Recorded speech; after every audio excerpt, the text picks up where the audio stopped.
Welcome to the High in Power Podcast. Navigating through the modern world is not easy, and you're not alone. We are your compass for navigating the path to a more fulfilling and empowered life. Get ready to dive deep into conversations that ignite your passion for self-improvement and equip you with the tools to conquer lifestyle challenges. #1 podcast in New England and hosted by... I'm Erik. I'm Richie. And this is the High in Power Podcast coming to you live on YouTube. For you that are new, that is just tuning in, please like this video, comment on this video, share, and subscribe. Hit that notification bell. I know I'm asking you to do a lot, but it's for a reason, man. You know, with your support, with you guys, we are everything, but without you guys, we are nothing. Thank you, everyone who's been promoting our material, who has been literally sharing all our reels, have been liking, especially giving us the feedback, whether it's negative or positive. We're accepting everything. Thank you guys for always supporting us. Season 2, we are here, episode 45. I was messed up on it. I'm losing track, man. I'm losing track, Numbers are getting up there. Yeah, man. How are you, my brother? Man, I'm doing good, man. What a week. It's been good. It's been blessed and very busy. Had some fun activities going on this week. We also did a little modeling today, actually. A bridal modeling with Thais today. It was pretty interesting.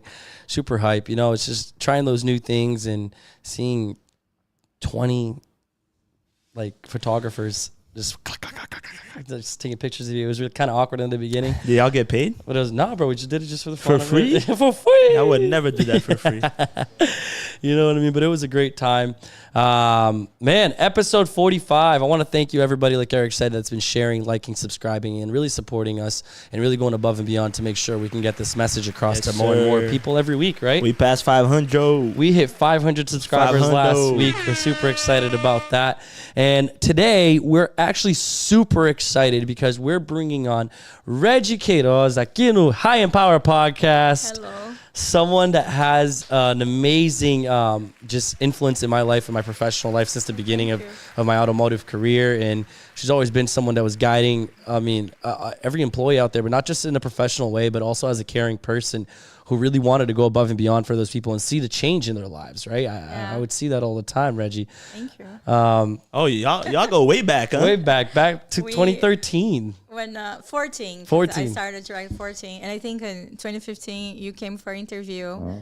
And then you call a girl who already worked there. And it's like, hey, do you know what beverage Reggie likes? It's like, oh, she likes Starbucks, caramel macchiato. So this guy comes to the interview with a coffee, my type of coffee. I was like, Her wow, favorite coffee. that's a way to create a good impression. She's like, you are hired. No, I didn't, but I like the approach. It was a good way to start the interview, right? Yes. I walked in, so I had called in Letty actually, and then I hit her up and I was like, hey, you know Reggie, you know everybody there. What's the coffee she likes? The person's gonna be interviewing me, and she goes, all right, it's this. I bring it in. I walk in with the coffee. She's like, what is that for? I was like, it's for you. It's your favorite coffee. She's like, how do you know that? Yeah, man, it's awesome, guys. For you guys that don't know, people probably ask, who's Reggie, right? Who's Reggie? Who's Reggie? And I'm still asking that question myself. Reggie, let us know a little bit about your background. Where you're from, you know? Sure. So I'm from Brazil. That's the accent you guys can hear. From São Paulo. So I'm not from Minas, like a lot of people from Surprisingly, Framingham. right? Especially Framingham, right? Shocking, yes. So I was born and raised there. And then back in 22, oh my God, this is like 15 years ago. In 2008, I came to USA. The goal was just to study English and travel and go back to Brazil because I had a boyfriend. I was supposed to get married. I had a nice apartment. I had a stable and striving career at this company for 5 years. In Brazil.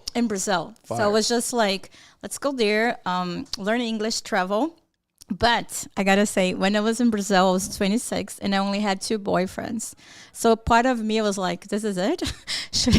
Should I travel and kind of explore a little bit more? Wait, you 2 boyfriends at the same time? No. Great, now I do. Now I have like 4. No, just kidding. Back then, I was like, my whole life for Brazilian, I only have 2 boyfriends one at a time. And this boyfriend, we were talking about getting married. And I was like, You're like, whoa, whoa, Wow. whoa. Yeah. So now thinking about the psychology behind my actions was more than just learning English. I think it was my way of like, let me see. You wanted to experiment new things. Yeah, And try something, new endeavors. And yeah, because in Brazil, I accomplished my goals. Like I want to go to college. I went to college. I paid for my own education. I want to work in a big company. I accomplished that as well. But it was never like drinking, party, like traveling. You're never really a party girl. No, You're always no. focused in what you were doing. Yeah, because I come from a poor family, so I have to save all my money to pay for my education. So I see you have a bachelor's degree in marketing that you got in Brazil, and then you yes. have a liberal arts that you did also. Was that also in Brazil or was that here? No, so when I moved to USA, it was to learn English, but my first day in New York City, I was like, oh my God, this is it. This is my place. I just felt in my heart. And I was like, oh, boyfriend, I'm sorry. Let's break up. My dreams matter more to me. Boss, thank you so much for keeping my job, but I'm not coming back. So I decided I'm staying here. A drastic change. Yeah, and then I applied for a student visa to go to college, but I didn't have all the money to pay for college. So I work as a babysitter to pay for my education in New York.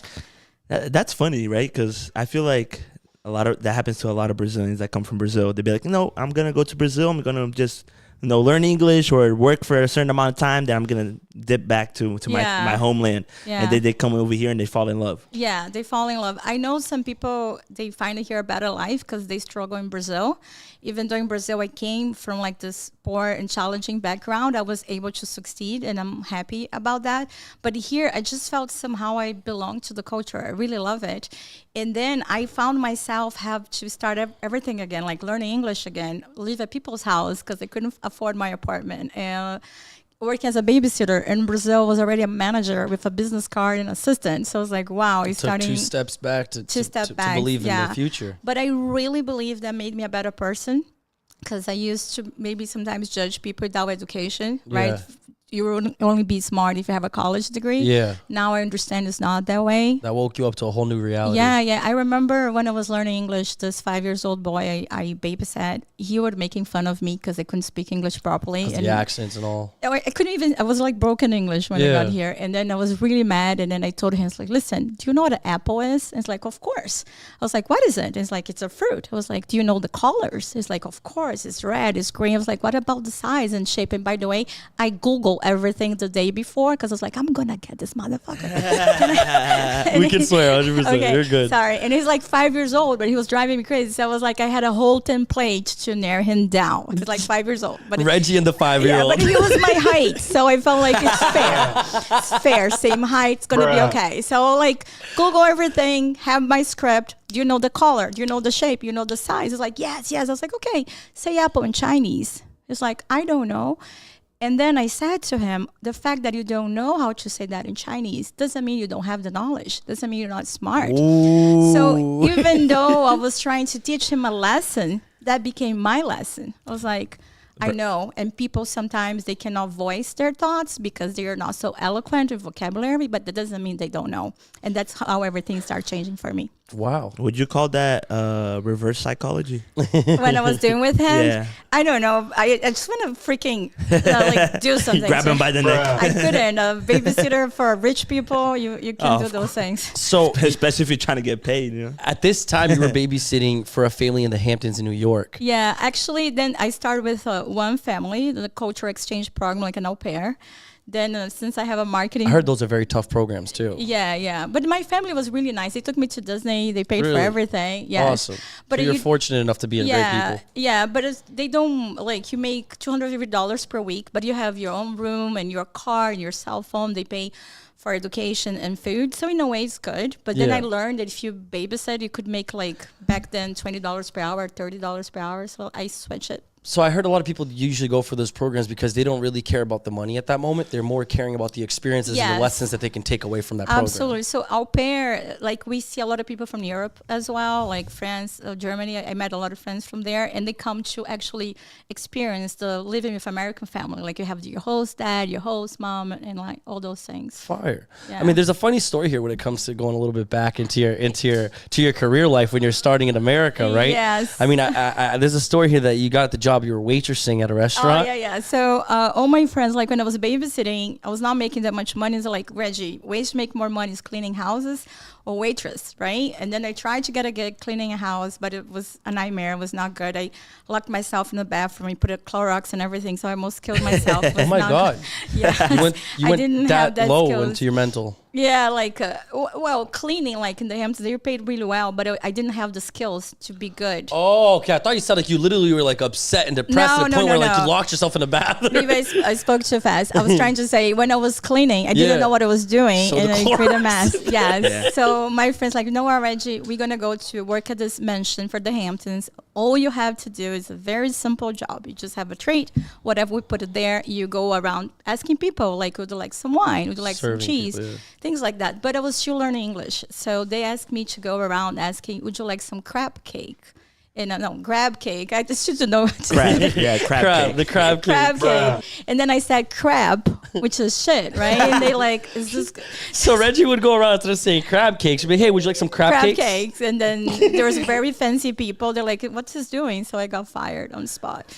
Because they fired you because of your accent, because you couldn't pronounce crab. You would I say was crap. saying, and then they're very fancy, polished people, and they felt offended, thinking like she's offering us shit cake, right? But that was, They took it offensively. They did. Now, dead. I mean, Reggie, in a moment like that, you know, it's a funny story, but it's definitely something that brought a lot of, I could say, thoughts that could have taken you down and completely like dismotivated you. You could have said, this country isn't for me. The culture is completely like different. I'm gonna go back to my country. What kept you going? I mean, so yeah, like the English was definitely something that it sometimes would be ashamed. I thought it was not smart enough. That's why telling that kid the fact that you cannot say anything doesn't mean you don't know, kind of taught me something too.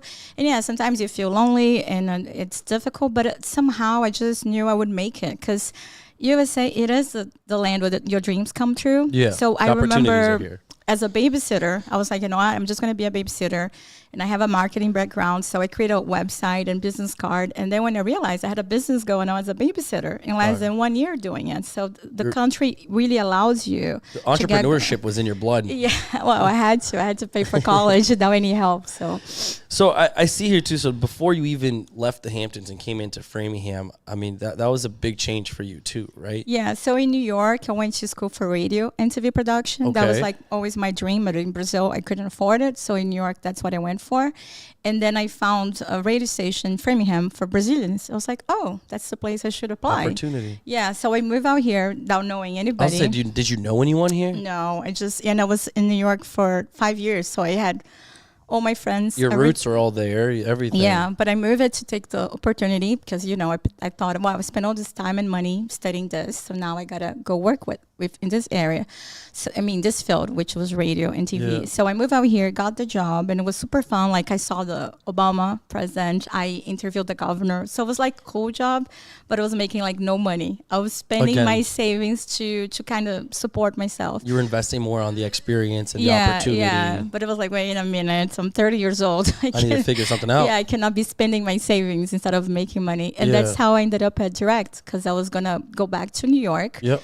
And then Andre, he was like the marketing director. He's like, oh, we have opportunity to produce the TV commercials to Global International. And then I did the job interview and stayed there for like 8 years. Wow.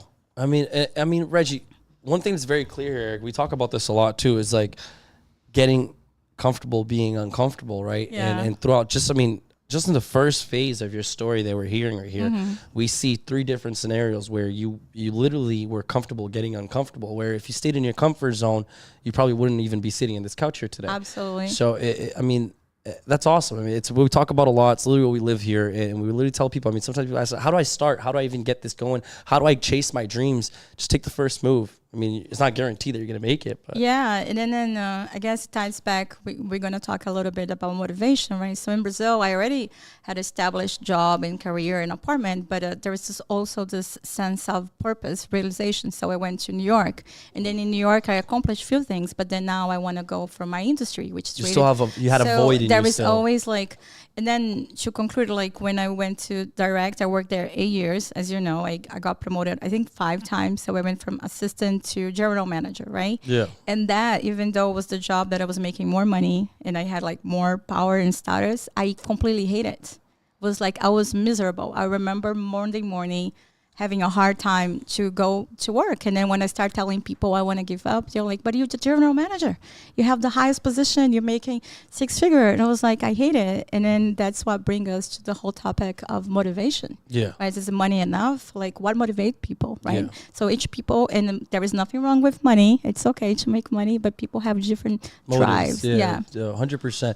It's cool that too, because you start to notice that, I mean, people have different ways to be pleased and different ways to accomplish what they like, and success is not the same for everybody. Exactly. Right? Yes. So that's awesome. I mean, especially going into the subject now of motivation, which if you guys don't know, Reggie is a psychiatrist, and she goes all Organizational psychologist, and she goes all about like the mental behind things, right? What's the purpose? What's the reason to why certain things happen? And today we really want to get into like the motivation. Is motivation enough for you to take your life to the next level, or do you need more than just motivation? You know what I mean?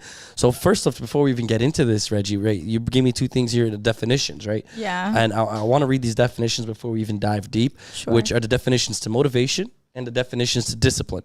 So motivation, the reason or reasons to one has for acting or behaving a particular way. So that's what motive. It's the motive. It's what gives them a reasoning to do that. And then discipline, the practice of training people to obey rules or code behavior using punishment or correct disobedience.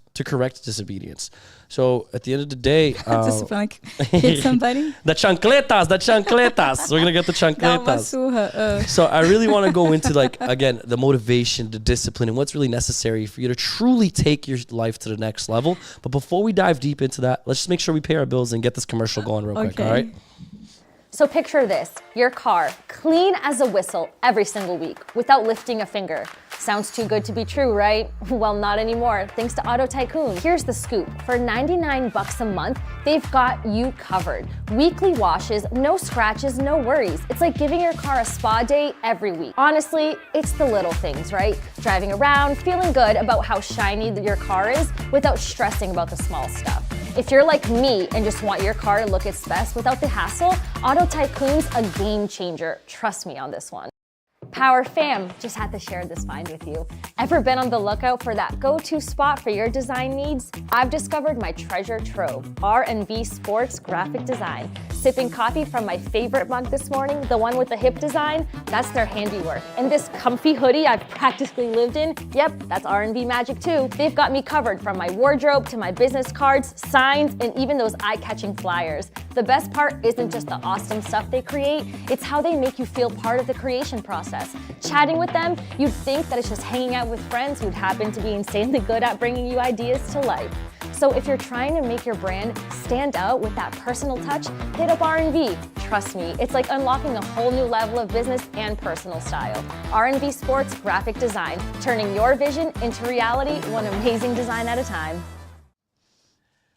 All right, motivation and discipline. I love that we just had a little chat right now during the break, and it's cool because she goes, "Richie, did you research that right now? Did you Google? Did you Google did you Google the definition of motivation?" She goes, "Yeah." I was like, "Yeah." So that's by the book. But let's get really deep into this. So I mean, Reggie, let's open up this can of worms now. No, yeah, because when we don't know anything, we go to Google or now ChatGPT. But then there is like the definition out there that sells books that the coaches love to talk about it, and that's what we study in actual psychology, right? Organizational psychology, which is my master's. So we say, motivation is a reason for you to do something, right?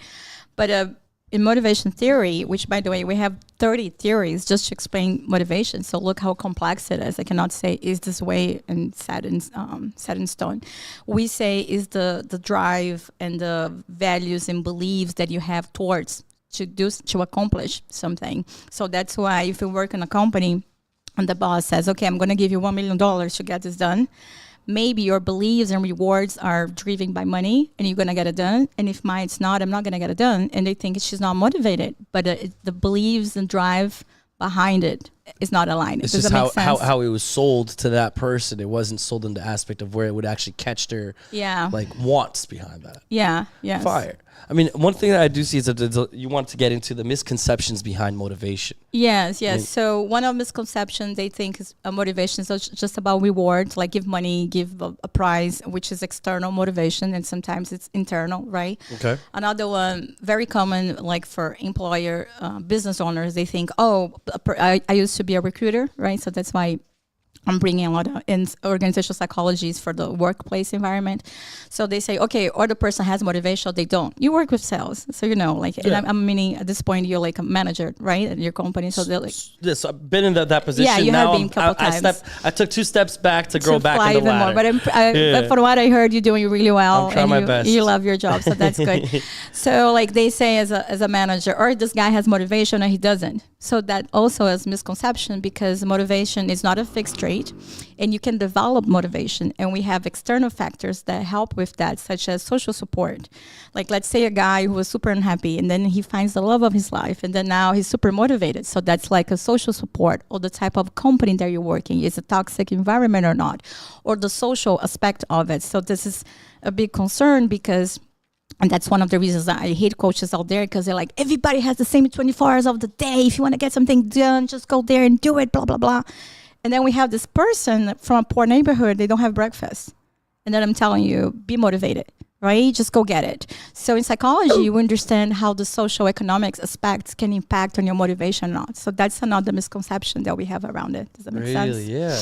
So depending on your social class, you can have different types of motivation. Yeah, because, and even Maslow theory, we're going to get that too. It's the primary motivation, primary needs, and secondary. So the first one is safety and food and drink. So when you don't even have something to eat, how are you going to be thinking the next level if your primary needs are not fulfilled yet, right? So, and of course, a lot of people, they strive and they overcome poverty. Like I am one of those. Thank God I always have food on my plate, but it was very difficult to pay for college, for instance. But we cannot talk in the same way, because the social economic aspects make a difference. The different experiences and how the different livings that you had and struggles. And we get into that a lot. I mean, the struggles really help form the character of who we are. And I mean, Erik, I mean, when it comes to motivation, bro, what do you think is like, when it comes to Sunrun, I mean, it's very clear what motivates us. But of course, I mean, what motivates you, bro? What do you think are your motives? What do you think is what keeps you motivated at work? The reason, the bigger purpose, right? Are you more of a value like motive person, or are you more of a financial like money drives me, money gets me going? I mean, money takes you far, right? But I think value is one of the main keys, because there's just like the way that she was kind of describing her transition, to the U.S., right? She had to take baby steps to get to where she's going at to right now, right? Mm-hmm. And a lot of people don't really realize that you might have to do something you don't want to do for a while to get to where you want to, sacrifices and all that stuff, and kind of like seeing the bigger picture at the end of that tunnel where the light is, throughout all the darkness. I think that So the challenging experiences are kind of like what keeps you going, and like trying to like always overcome the new thing, and things keep you going. Yeah, I feel like what motivates me is like the bigger picture, my bigger picture. Whatever I go through in a day, whether it's bad or good, I'm always going to be motivated to achieve what I want to succeed. I see. Different types of motivations we have. But we're gonna talk a little bit more about how also I keep my motivation. Yeah, so it's still around the misconception. Another one, it's like fear. So if you don't do this, you're gonna get fired. So that's a way of motivating people, right? Through fear, or like parents, do this, or I'm gonna you time out. Yeah. But we also know through psychology that doesn't work so well. Think about the cigarettes, right? They have on their package smoking kills. Smoking kills, and people with cancer, and all those photos are like, oh my God, and people still smoke, right? It, yeah. So why it doesn't work to effective level is because we have this reasoning bias, which means, oh, my grandpa used to smoke and he lived up to 80, so I'm going to smoke too. So we giving a reason we are giving a reason to support what we're trying to do, right? So our brain, sometimes we think we're making decision with cortex, which is more rational, but we're doing with our amygdala, it's more emotional, but then we try to explain what we're doing. So when I'm smoking cigarette, even though it's saying, you're gonna die, don't do it. I'm like, oh, my grandpa, he smoked. And even though the whole statistic, it's not that. I'm sorry, I don't know if I'm getting too technical. No, I love it. So anyhow, but a misconception is, okay, let's say if you don't do this, you lose your bonus. At a company where we used to work, like if you have if you're late 3 times, you lose your bonus. And people out of fear, but how miserable did you feel? And what about your performance? How that impacted that you felt like a whole month went wasted just because of 3 lateness. So for the long run, it's not a good way of motivate people. I feel like you can go both ways at that though, because I know people that, through fear, they actually perform.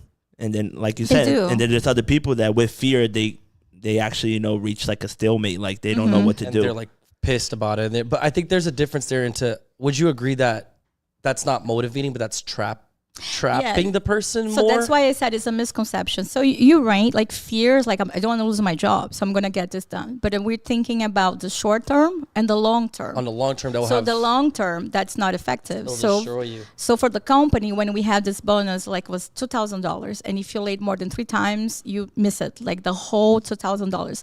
For the short term, it worked, but in terms of job satisfaction, everybody was miserable. You create resentment. Exactly. So you don't want that in your company. So that's not a type of good work environment to foster. Does that make sense? So it does 100%. Work, but not for the long while, term. Right? Yes. The reason why I say it, because sometimes in my life I use fear as motivation. As in, like, if I don't follow certain criterias, if I don't do certain things, like I'm not gonna achieve the goals that I want to achieve. And I see what you say. Like it does. Do you mind giving me an example? Well, I'm very disciplined in my work hours. The amount of work that I put in and all that. The reason why I'm really disciplined in that is because I'm in fear that I'm not going to be successful in what I do. So basically, I play the scenario in my head. If I don't work enough, if I don't put enough hours, if I don't get enough deals, then I'm not gonna achieve what I want. I'm not gonna get there. And no way or no how, whatever it is, it's like this is the only way, and this is how it has to be. So then, like, just to clarify what you're saying, so you have goals, financial goals, business goals, yes. And then you say, if I don't do A, B, and C, I'm not going to get my goals, right? Exactly. And then the way you frame is like fear, I'll lose my goals, right? Yes. So you think fear is motivating you, but actually what's motivating you is the reward, your goal. So even though you reframe it in a negative way, what's keeping you going is the knowing that if you do what you need to do, you're going to get what you want. Bow! Does that make sense? Got him! That was a good one. Oh my gosh, show his face. He's gonna kick me out. I love this. That's crazy though, because at the same time you think that what's keeping you going is the fear of not hitting your goal, but truly it's the reward of hitting your goal that's what's keeping you going. Because you know that once you accomplish that, you're gonna feel like Erik Queiroz. Because if you don't care, Fatality. if I say if you don't do 20 push-ups right now, you don't gonna get this drink, right? It's a fear. I'm taking this away. If you don't care about the drink, you're like, fuck it, I'm not gonna do it. I wish I could do 20 push-ups right now. Me too. Now, Reggie, I mean, talking about this, what truly motivates people, right? Because people have different types of motivation, and we kind of got into that a little bit. But now let's really dive deep into this, right? Motivation. There's so many different types of motivation, so many different types of motives, so many different types of approaches. I mean, there's the coaches nowadays, right? Internet, social media puts such a huge thing on the cold showers and wake up early. Make sure you eat right in the morning. You eat your protein in the morning because you're gonna have the energy for the rest of the day. That's good. So, like, I mean, let's get into that. What are your... So we hear this positive affirmation in front of the mirror. Wake up 5 a.m. if you want to be a millionaire club. And then you see a lot of people waking up 5 a.m. and then the cold shower and this and that. But let's flip it around now, where you now kind of bring that upon mine and Erik's life. Erik wakes up at 5 a.m. Of course. Because you're a millionaire club, right? Andrew Tate Club. I mean, yes and no. I mean, I stick to like a very strict routine. I have to be in a routine. Like I feel like if I wake up earlier, I can get more done. I can put more in my schedule. I can put more on my plate, and I could complete more tasks during the day. So that's why I feel like waking up in the morning, is ideal, because if you're gonna wake up 11 a.m., 12 p.m., 1 p.m. like Richie, you're gonna lose most of your days. You know, so Wow, he just threw you under the bus. you know, I for a whole 2 weeks I was waking up really late because I was having a sleeping disorder and it was really bad actually. you know, but the thing is, it's like, you know, waking up in the morning. I don't do positive affirmations. Oh, thank God. In a mirror. I don't do that. But, you know, I do look at my vision board. I do see, like, the things That's I need good. to, you know, I need to conquer during that day. And then I you know, eat that breakfast. Protein. You know, That's protein. good. You know, get that in my stomach, you know, fuel my brain. And then, you know, go to the gym. From the gym, go to work. From work. That's a very health routine, and I like it. It's good. But the problem out there, which is dangerous, we have people, the coaches out there, right? And they say, if you want to be successful, you want to make money, because they tie money with success and happiness. And we have some studies out there. And health. Yeah, that show it's not exactly like that. And then they say, you have to do this. And then they give you a playbook. Wake up at 5 a.m., take your cold shower, and work hard and play hard, all of that. But in psychology, in science in general, we talk about correlation and cause and effect, right? So correlation, for instance, and this is an actual example. I don't know how many years ago, some scientists, they thought ice cream were causing, I forgot the name, quando a pessoa tem monte de bolinha no rosto, chickenpox? Hives. Não, catapora. I think it would be hives. Pódio. Okay, so It's a type of hives, kind of like yeah, I don't allergy remember reaction. the name. My Portuguese brain's working now. So it was summer, and kids were having that problem. So they're like, "Oh my God, so ice cream is doing It's this to causing cause." this. But we understood that was correlation. Like it's summer, more people are eating ice cream, and summer, more people is exposed, and then they have this. Just like it's summer, we have also more people consuming ice cream, and also more people die in the beach because they're swimming, right? So that's why it's called correlation. You see two things increasing at the same time, but it's not cause effect. So in your case, you wake up early in the morning, you work out, and that's good. But we can have somebody who wakes up at 12 and don't work out and be so much successful and more, even more. So that's the correlation. It's not a cause. Is it that making sense? So when we sell this, do this and that, but we have so many CEOs like 20, 30 years ago when people didn't care much about mindset and working out. We have like really successful rich people. They are not eating protein in the breakfast. And by the way, I'm not saying you don't have to do it, but just giving an example. They are not taking a cold shower. They are not waking up at 5 a.m. and they're still successful, because success has to do with resilience, with grit, with discipline, and all this aspect of it. But saying those things sell books because we like it, right? If We like what we hear. our brain likes it gets excited, right? If I say, if you do this, it's like I'm giving you a formula. Do A plus B, and you're going to be successful. So are you saying kind of like what works for me doesn't really need to work for you? Exactly. And then I'm also saying that maybe your financial success, if that's how you define success financially, maybe it has nothing to do with the fact that you wake up at 5 a.m. and eat healthy breakfast, which is a good thing, but it has more to do with how focused you are in the tasks that you have to accomplish towards your final goal. So that's why I can wake up at 10 a.m. or 12 and still be productive. You know, I'm just going to have to sleep later if it's the case. Okay, so you're sacrificing waking up early to sleep later at night. Well, as long as you become a routine, because we have the, I don't know how to say in English, ciclo cardiano. So you're... Thank you. What is it? Circadian rhythm. Yeah, so which is usually need to sleep between 6 and 8 hours. So if I go to sleep every night at 11 p.m. or you go every night at 8 p.m. and I get 6 hours or 8 hours of sleep and you don't, even though I'm going to sleep later than you, I'm healthier than you because I got the amount of sleep that I need. And then it needs to become a routine. I see. Because if sleep late was a problem, what do we do if the doctors work all night? Oh, wow. Nurses, are they not successful? Are they compromising things because they awake all night and sleep all the day? So it has to do with amount of hours you sleep, not the time that you go to sleep. Okay, so basically, all right. So basically, you're saying that like it doesn't matter what kind of routine that you're living through, but just as long as you're still focused on your your final goal that you're still gonna get there? Or? No, it does matter the routine. I'm just saying it's not waking up 5 a.m. There's not a formula out there. Yeah, that's you gonna can wake answer, up yeah. at 10 or 12, right? So having a routine, it does help you to be productive and pursue your goals. But like some people in the morning, they don't have protein, right? And then they can still be successful and accomplish things well, right? Oh, yeah. Yeah. So, but all of that helps because, yeah, protein is good for you, right? But for instance, now in a successful business, we have this coach.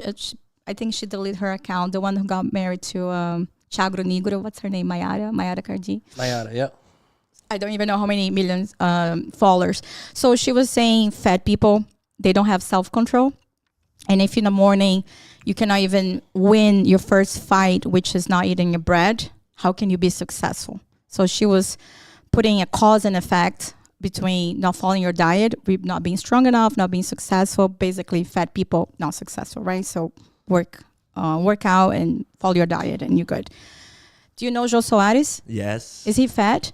Of course. Is he successful? He is. So does her shit make sense? But he did die pretty fast, you know. You don't know the reason why he died, but the fact that he died and success we're on different things. Yeah. So we're talking, and that's the problem. Like in psychology, we talk about construct, how you define things to measure. And then out there, the coaches just start messing around with things. So she's saying success, famous, money has to do following a diet.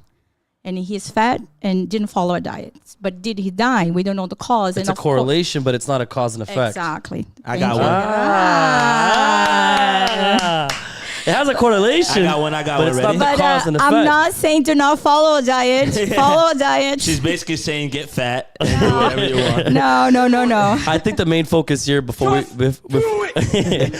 we go to the next commercial here is that at the end of the day, it's not about just that like the step by step, but it's about the focus, what you're truly focusing on. That final goal. Yeah, it's like having the determination and the focus to really get what you want done and not just think that there's a formula that's going to get what you want done. Yes. Let's go for a quick break before we bring this back. Ever had those days where no amount of coffee or sleep shakes off the fatigue? Same here. Then I found something that would change the game. Prime IV Hydration. It's not just an hydration, it's a boost of vitamins straight to your system. Imagine feeling rejuvenated, more energetic, and ready to tackle your day, all from a simple IV session. Whether it's fighting fatigue, needing the vitamin kick, or just looking to feel your best, Prime IV has your back, and trust me, it's a game changer. What's up, guys? Quick story. After my car accident, I was pretty stressed, but then I found Ivan's Collision. Ivan himself made the difference. Sure, he works with all insurances, but it's the way that he treats you, like a friend, not just another car fix. He genuinely cares and it shows. And because you're part of the HIP family, Ivan's offering an exclusive 15% off, no catch, just mention us. So if you need someone who understands you, check out Ivan's Collision. It's more than just repair shop, it's a peace of mind. Correlation and cause and effect. So I mean, Erik, let's hear this. So I'm like afraid. I want to no. This is pretty simple. I want to kind of like make it like a comparison. You know, waking up in the morning, eating breakfast or not, right? People say the way you should start winning your day is when you wake up and make your bed. I'm not a type of person that wakes up and make his bed. I'm the type of person that leaves the bed the way it is because I'm going to jump right back in at night, you know, right under the same pillow. I mean, you know, the same pillow and blanket, right? But there's people that say that, you know, when you wake up and make your bed, that's going to give you motivation and that energy for you to start your day with the right foot. Yeah. But again, it's just another, and you're successful, right? From what I'm understanding. You don't make Getting there. You don't make your bed. I make mine. But that has nothing to do with that. It's just because it does bring you a good feeling when you come back at home and your bed is made. But that's a correlation. Exactly. There you go. Rich is like, I don't need to go to Harvard. I already know. I want to explain this, but in a way that's as simple as possible because I don't want to get boring. So what do we do in psychology or science? We have a theory, right? So first we start with a hypothesis such as waking up early in the morning, making bed is going to make people successful. So that's my hypothesis. Now I need to do some studies to prove if that's true or not to become a theory. So I have facts. group A and group B. So group A is going to every day make out their bed and see if they make 100K in a year, if I define successful like that. And group B, not going to make the bed. And then I compare, right? And then if group A making the bed every morning makes 100K, then it's true, my theory, right? So you need to define what you want, you need to decide how you're going to measure, and you have another group, it's a control group to compare, because if this group is also working out, then I don't know it's making the bed is working out, so I can have only one variable. So far, so good. This is making sense? Yes. So then after I do that, we have what we call confidence interval, which is, okay, I repeat the study, and 95% of the time, I know this is true. Meaning 5% of the time, there's somebody out there who doesn't make the bed and still going to be successful. Every rule has an exception. Exactly. So the most that we can go is sometimes 99%, but 95. And then again, when we study, then I'm going to say, is this a correlation or is this a cause effect, right? And then also, because it's impossible to study everything out there, each scientific article below, we have what we call limitations. So we say, hey, I studied this, but I left out personality traits. I left out socioeconomics status, because it's impossible. And then why I'm telling you all of this?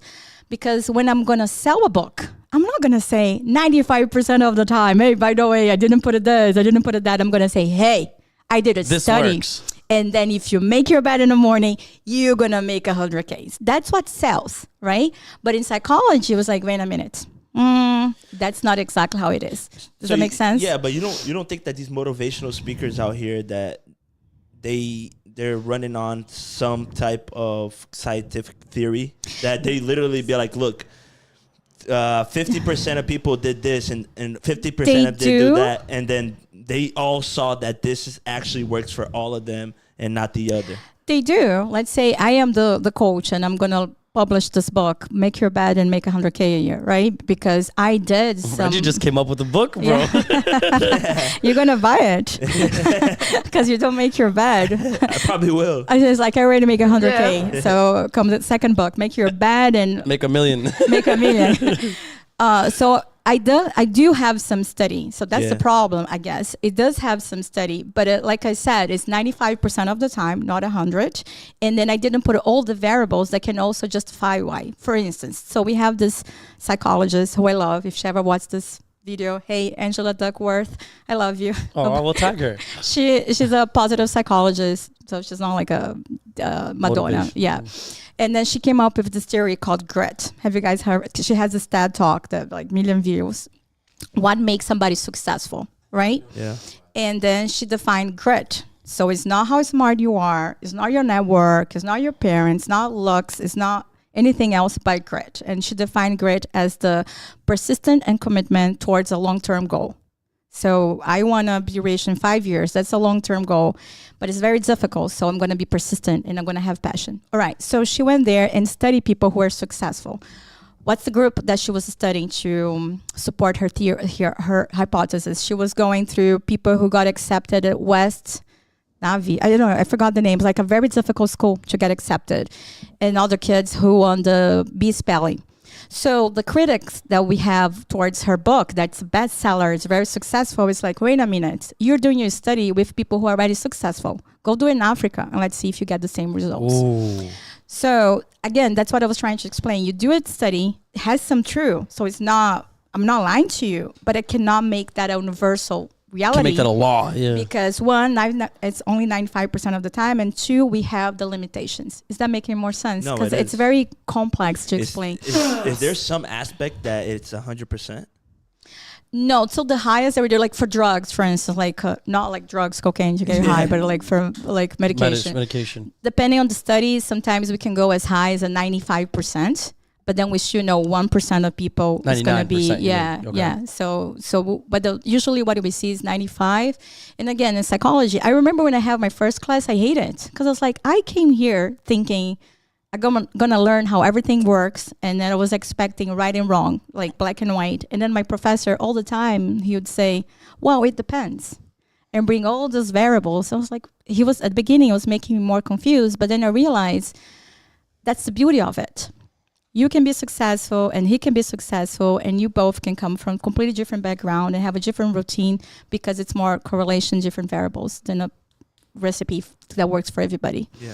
But that doesn't sell as many books as like Law of Attraction, for instance. I think that plays a role too, where yes, it can motivate a lot of people, like having those books and those motivations and all that, but that can also dismotivate a lot of people because for those who can't relate to that like way of doing things, basically, I mean, if you're out there right now, right, and you've always listened to these videos and books and everything that says wake up early, cold plunge, do this, but that's truly not something that relates to you, it doesn't mean that now you have to lose your motivation and not believe that you're not going to be successful. It's just a matter of how you need to find what's going to truly drive you to get what you want done, and not let that way of, or maybe that not way, but let's say, it's not pattern of habits, right? I mean, pattern of, and that's another thing we're going to get into in terms of motivation and habits, right?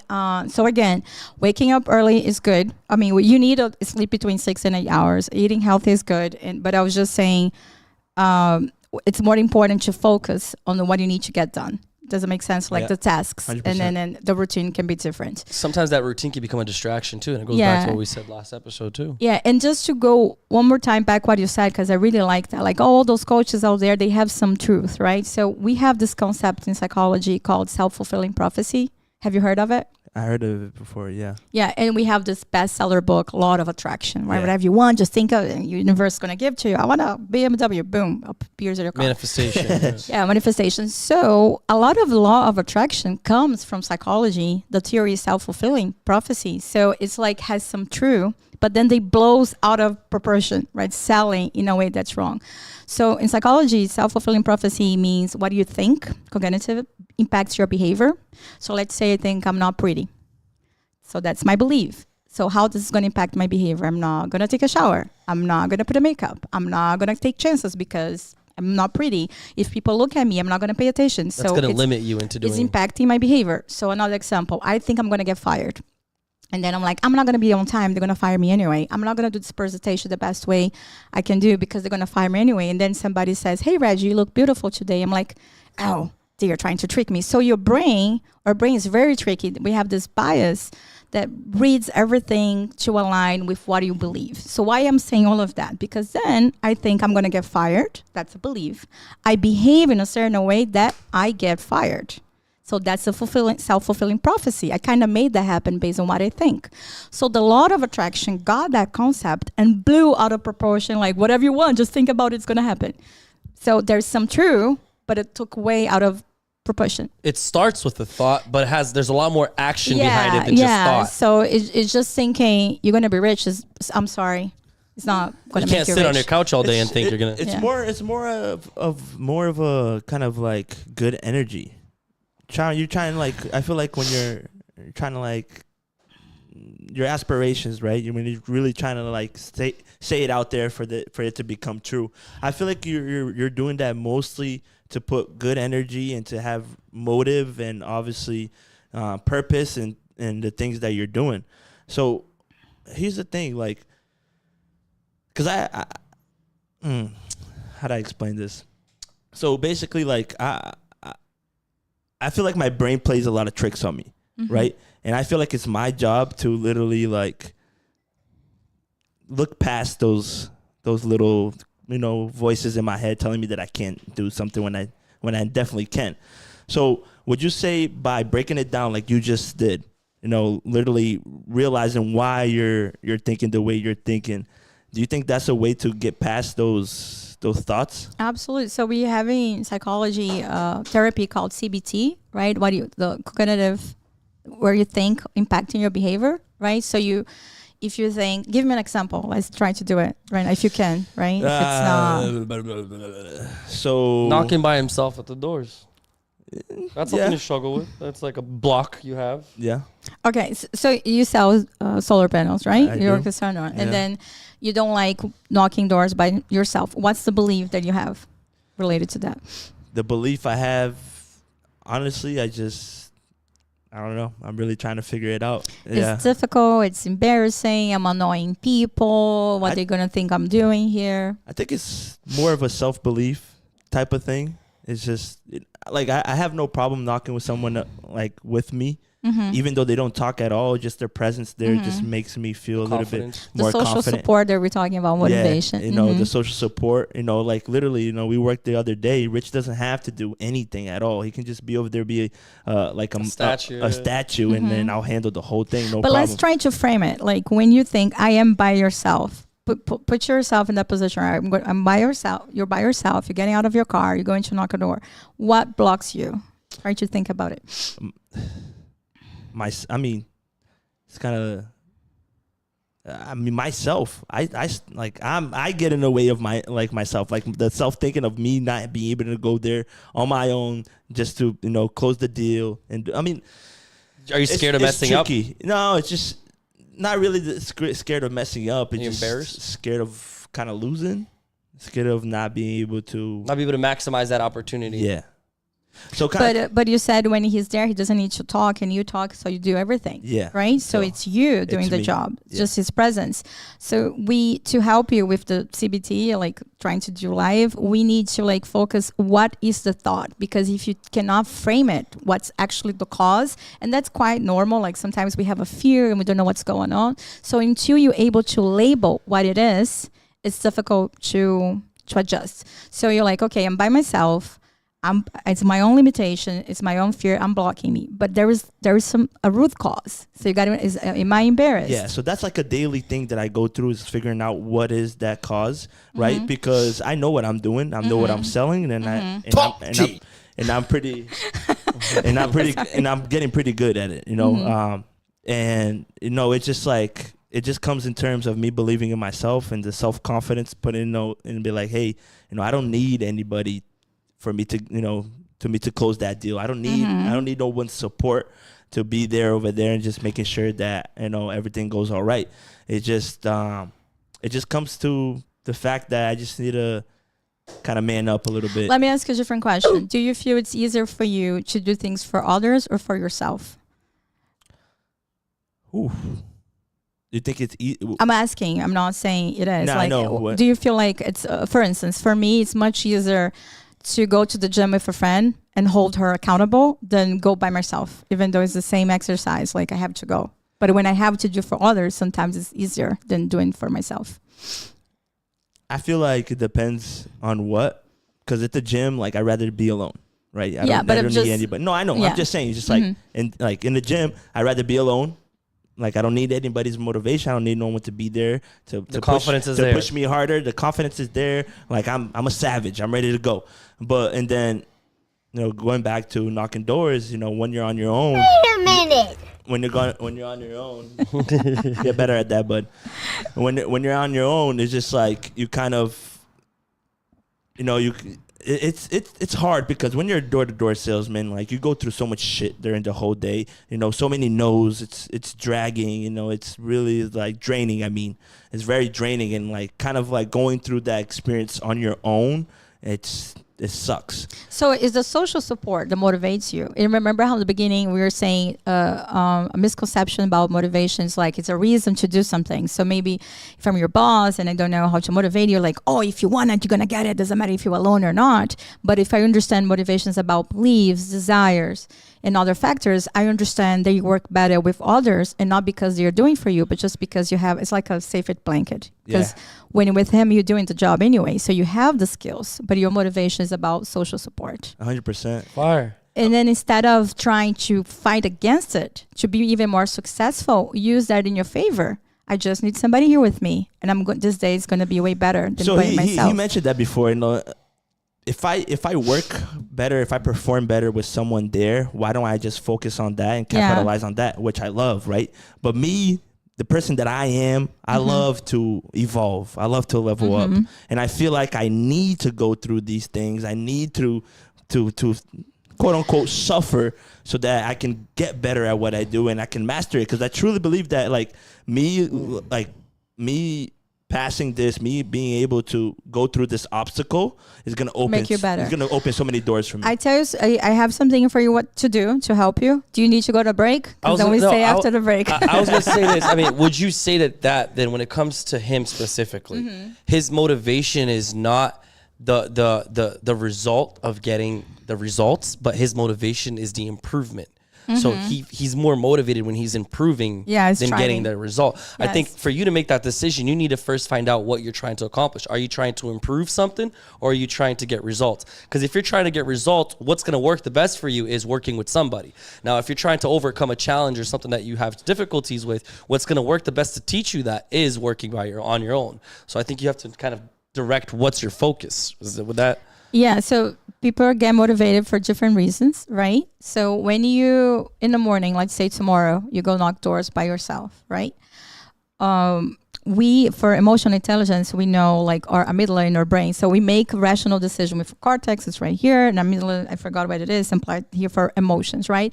And it's not rational. So when you have a fear, you're not thinking, you're in a fight or flight mode, or you're gonna fight and knock this person down, or you're gonna fly away, because this is how we develop, like when we're in the jungle, right? If you have to think, let's say I see a lion comes in my direction, I'm thinking, I think he eats people, maybe I should run. By the time I have a conclusion of my thought, I'm dead. So you develop that skill or brains to like, this is dangerous, let's go. But now, even though we evolved, sometimes the dangers that we perceive, it's not like to actually fight and flight. It's like emotional dangers. This person's going to judge me. Do they think that I'm beautiful or not? And then when our amygdala is activated, that's the fear, taking care of you, taking care of your body. And then you're not thinking through your emotions anymore. So why I'm saying all of that? When that happens, you can start notice your body response. Are you breathing faster? Do you feel something in your stomach? So when you start getting aware of your physiological state, did I say that right? Physical state. You start breathing pelo nariz, solta pela boca. I don't know why I couldn't say that in English. In through your nose, out through your mouth. Yeah, inhale through your nose and exhale through your mouth. Because that's going to help you calm down your nervous system, right? Yeah. And then once you do that, you can ask yourself what I was feeling. Because the moment that you try to label, am I embarrassed? Is rejection?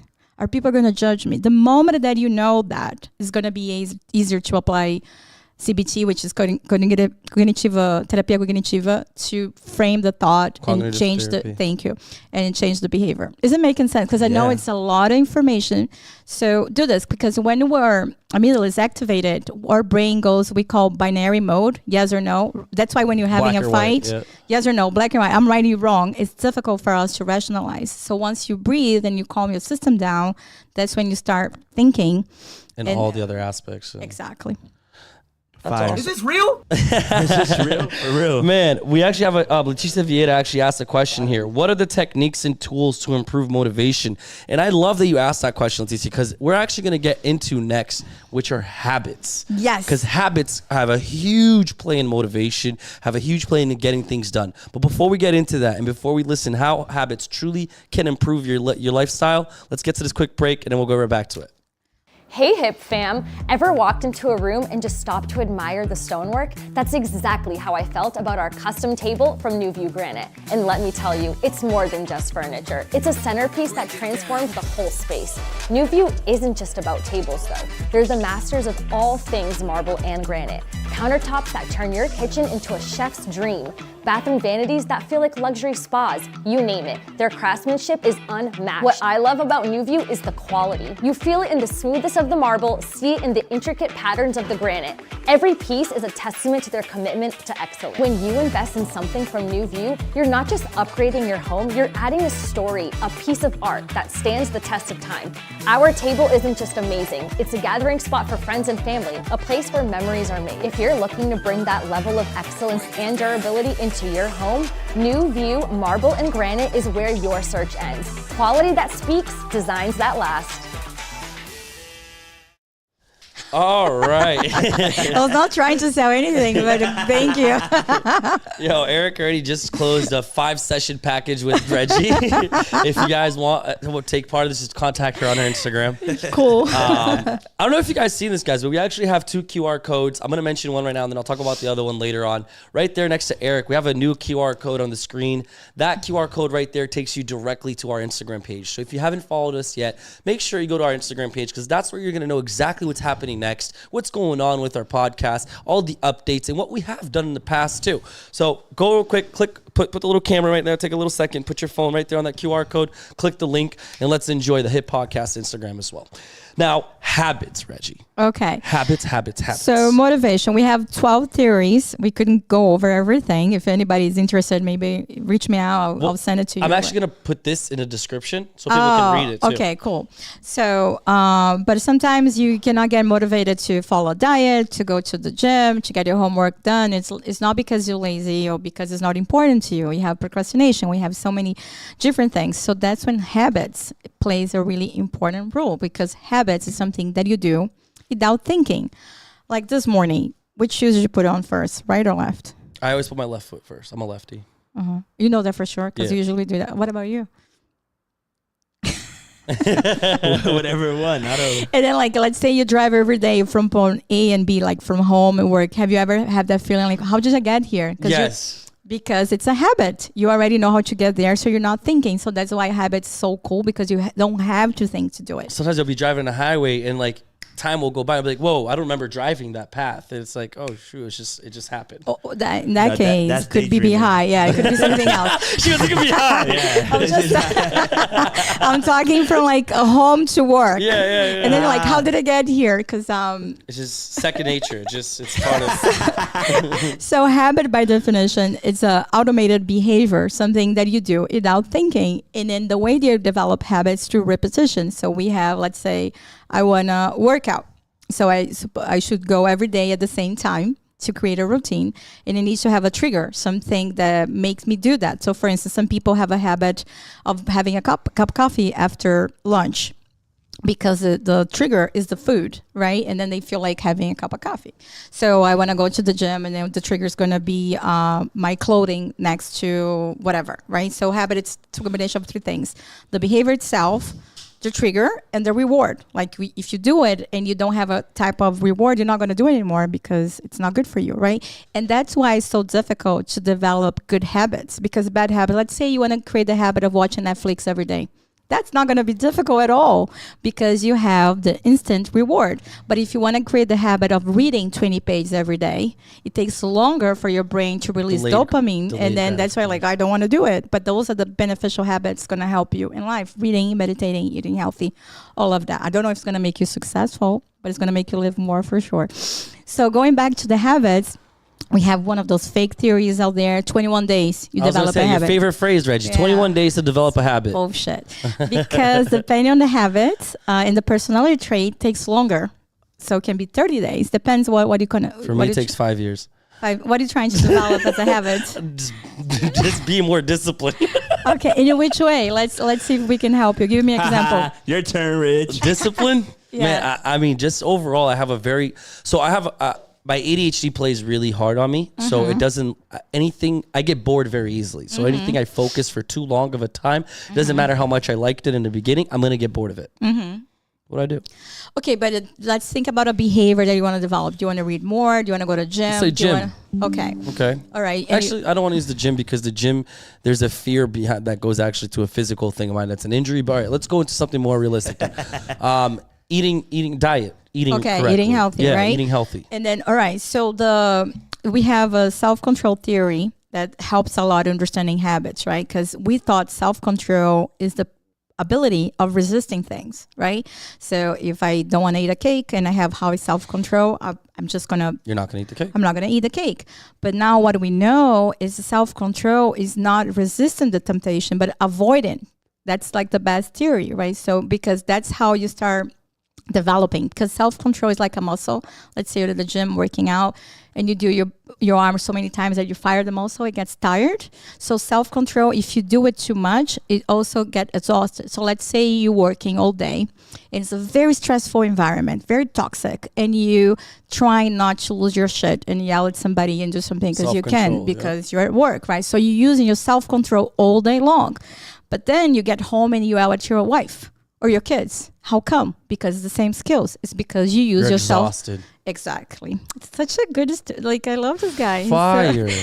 So So self-control is like a muscle you use all day and then you're exhausted. So that's why. The same thing with a diet. If you put a very restrict diet, you're using the muscle of self-control so much that or you're going to explode with somebody because you cannot use in the other area, or you're going to start eating like a crazy person. Because you just get frustrated. Yeah, because it's like when you're doing the exercise with like lifting arms, like at some point it It fires. burns and you're done. So knowing this theory that self-control is like a muscle, that it gets tired, you need to, how do you work out muscles? Like day by day, you start with 1 pound. Push your limit and 2 more pounds. and more. Yeah. So you develop self-control in one area, and then you can transfer to another area. So instead of following a crazy diet, you're going to just start, you know what, I'm going to eat whatever I want, cake, candy, whatever. But every day, I'm going to put a fruit and a vegetable.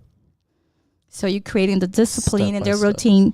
And then again, step by step. But people don't like to hear that. They want to hear, I have this diet for you. You're going to lose 10 pounds in 10 days. Eat just apple. They want to hear, do the cold plunge and you're good. They want to hear the crazy stuff. But it's much easier to do this way. Eat 3 times a day. Have protein, carbs, and fat in your food.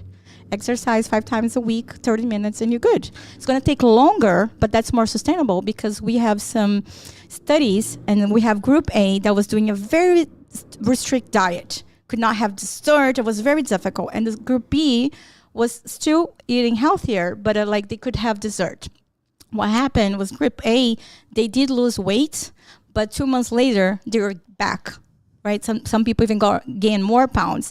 And the Group B that was now following this very restrict diet was able to sustain for longer. So the self-control, when you develop little by little, is easier to accomplish your goals. I read this book that says that your habits, they can be compounded either negatively or positively, right? True. So at the end of the day, your habits are 100% compoundable, if that's even a word. No, it is true. But so like the good actions, I mean, if you just want to, like you said, drastically change, it can change for a day or two maybe, but you're going to fall. Exactly. So at the end of the day, if you slowly compound those good acts every day, it's going to compound to good. Or if you just compound the bad habits, eating unhealthy here, eating unhealthy there, eating unhealthy there, it's going to get to a point where you're going to have no control over that. And now it's such a huge problem that for you to solve it, it's 10 times harder. I went through this. So I work home office, as you know, and I have been traveling for 3 years. I joke with my mom, I am homeless. She's like, you don't have a house? I was like, I live everywhere. So I was in Europe for 3 months, which was super cool. And each week I was a different area. And every time I would go out to have dinner, I would have a glass of wine. And then I started going out for lunch, and then, I'm in Paris, a glass of wine. And then when I realized every time I was having my lunch and dinner, I was having a glass of wine. It was like, am I alcoholic? But the social environment, especially in Europe, I don't know how many of you guys have been there. Like I remember in the airport from Florence, Italy to Paris, it was 5 a.m. I swear to God, they were having wine. Wine everywhere. I was like, I love this place. This is for me. But then the social environment and the habit of eating, traveling was linked to wine. And then for me to break the habit of knowing psychology, I was like, I'm going to need a different trigger. So that goes into the next thing you're talking about. Yeah, the habits were like, okay, I developed the habit that I want to of drinking.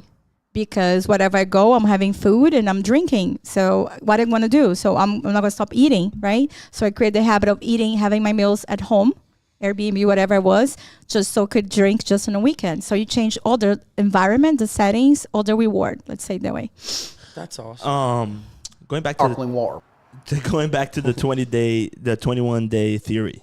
Okay. You said that people could take longer. It's okay to take longer so that they could develop a habit, right?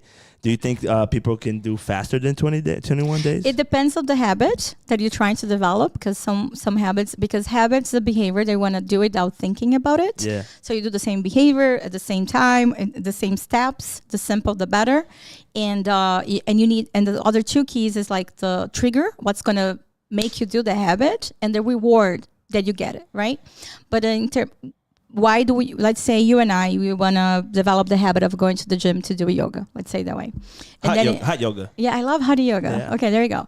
So in 21 days, you develop the habit, you go into yoga every day at 7 p.m. And I'm still struggling to get myself out of the house, even though I love hot yoga. So I like it supposedly to have the motivation, but I cannot go.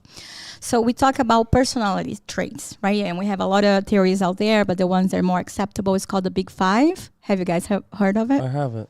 So the Big Five theories, it's like all of us, we have those 5 traits. One is about extroversion, like how extrovert or introvert you are. The other one's about how open you are to try new things or not. And then how agreeable you are with things, taking chances of pleasing people, be more aggressive.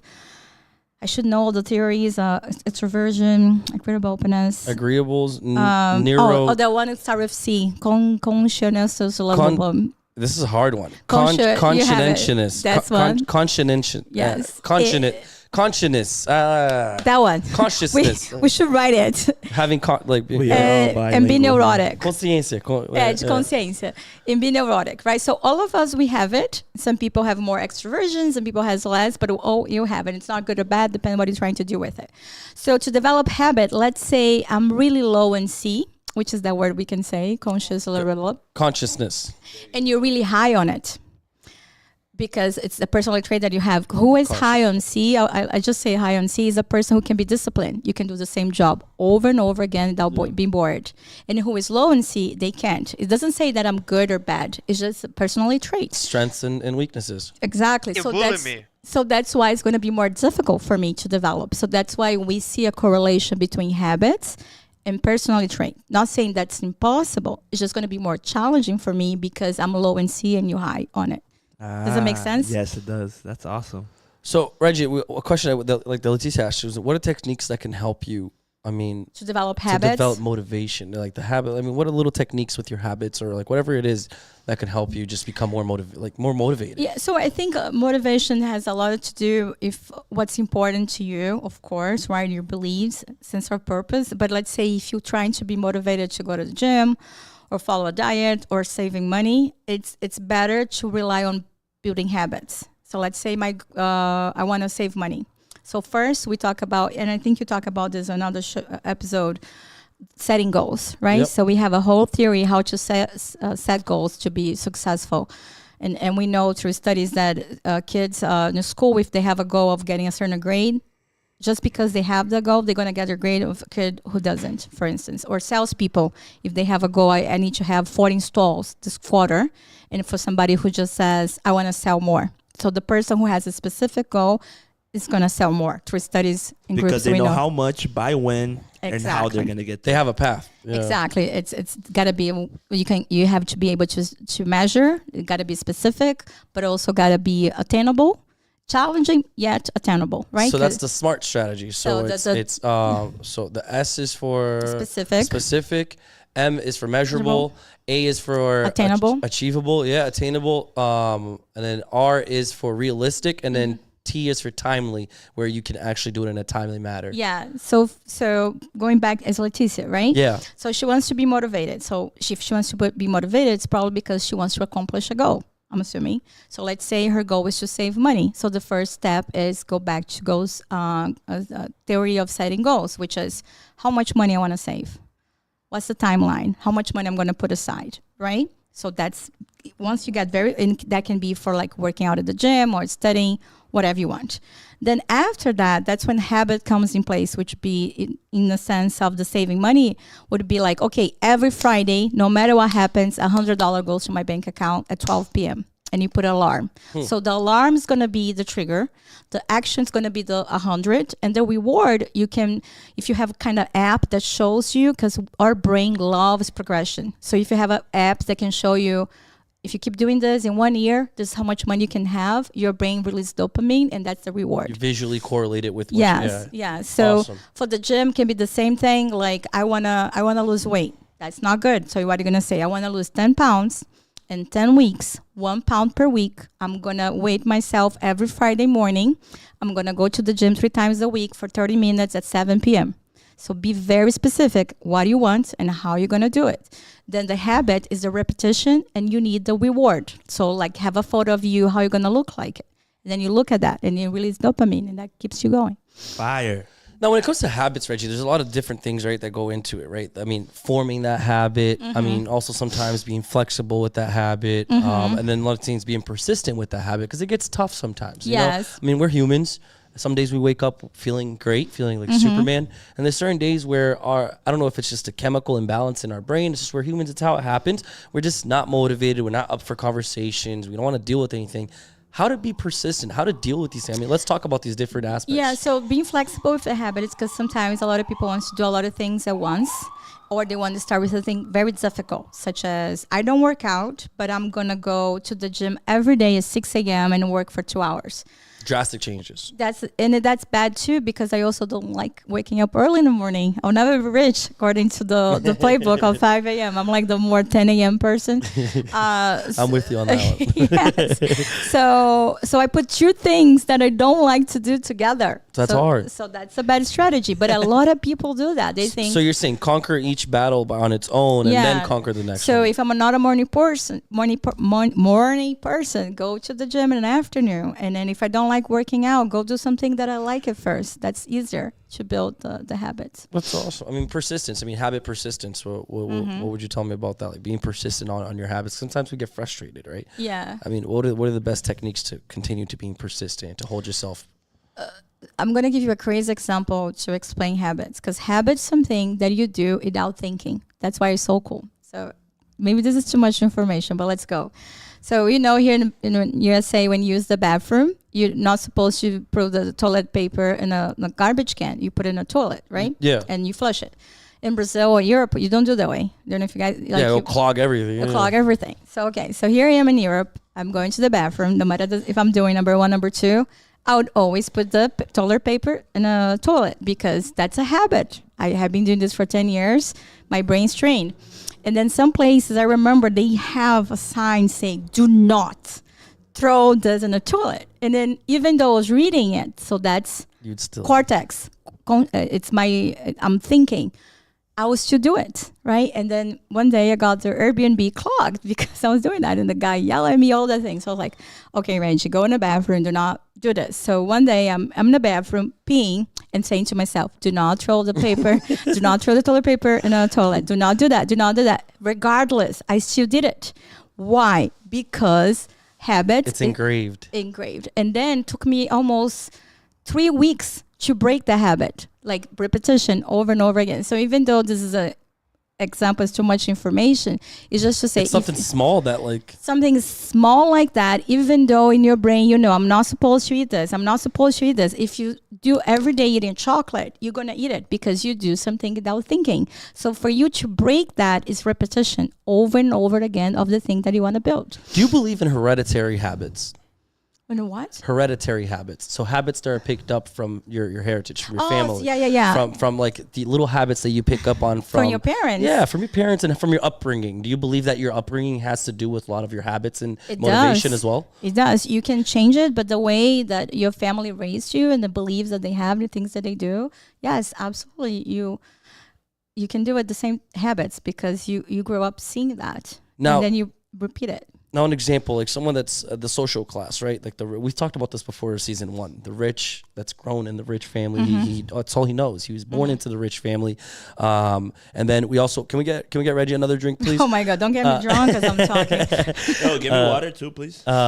Quick. Basically, so like Gatorade, nothing. Do you think that an example, someone that has the experience of living and growing up in a rich like environment, and someone that grew up being in a poor, does that give you by default a head start in life? Yes or no, because we do have a lot of people who come from a rich family and they still not successful, right? The father gives them the family company, and then instead of making more money, they lose money. They flunk it, Yeah, because it also depends on the values and the skills that you develop to that kid, right? So even though you're from a rich family, if I'm not teaching you how to save money, how to make more money, how to be compassionate, how to deal with people, even though you grew up around that, you're not going to have the skills to apply that. So to be successful, it has way more to do. Emotional intelligence is a big factor. Self-control also. And habits that you have, then the networking or how much money you had. That's why we have so many examples of people who came from rich family and they lost everything. Because they just thought that they already had it. Yeah, and they didn't develop the skills to work for it. They thought they had the formula, but they didn't. They didn't, because the experience of what truly builds that formula. It's not the just... So it's a lot of how your family raised you, the type of values and the skills that they help you to develop. That's awesome. I mean, kind of like to wrap it up with the habits, right? Do you believe that if an example, or not believe, but what's the best way to an example get away from a negative or from a toxic hereditary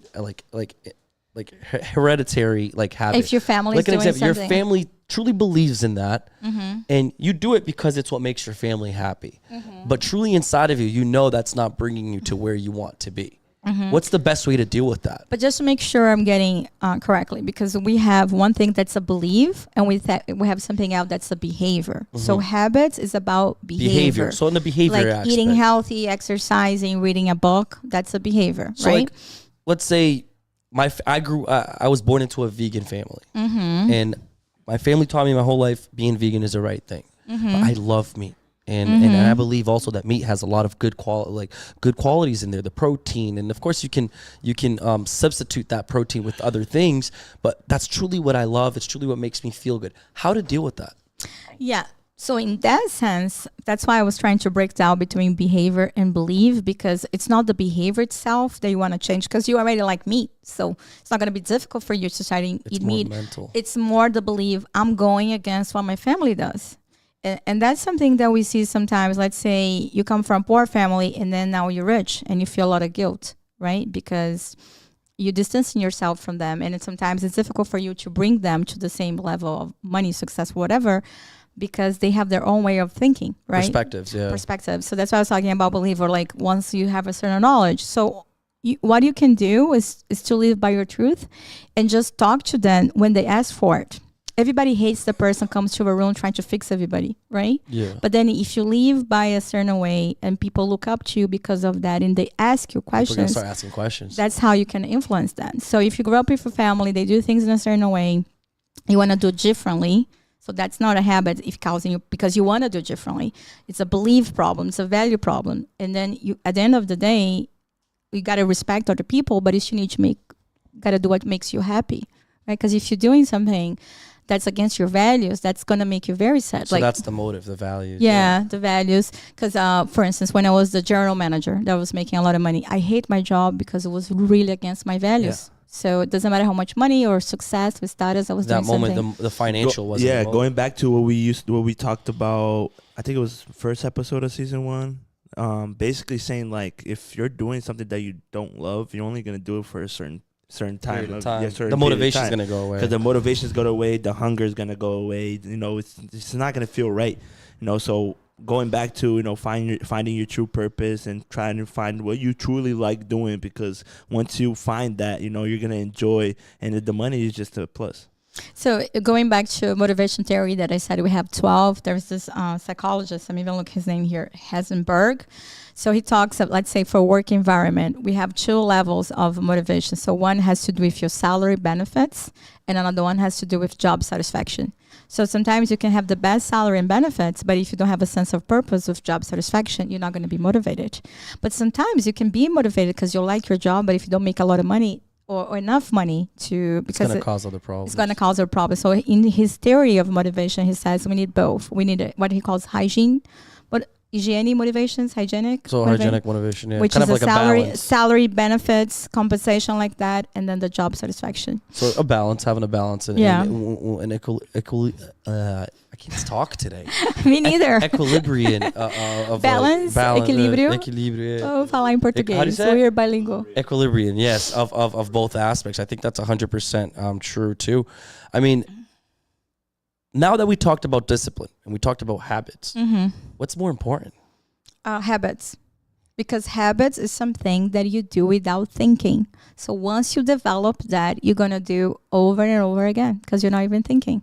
It just becomes second nature. Yes. And so a lot of successful people, when you talk to them, they do the same thing and over again in terms of eating, exercising, saving money, because they don't have to think anymore. It's just something natural. It becomes natural. Yeah, because discipline involves an effort. But in a way, everything is combined. So you start with the motivation. It's a domino effect. What's my motivation to do this is because it's important. It's because I like it's my belief. Okay, that's step 1. Step 2, the discipline. I'm going to be doing this every day. So that's the conscious effort and the habits when it become automatic. So one brings to another.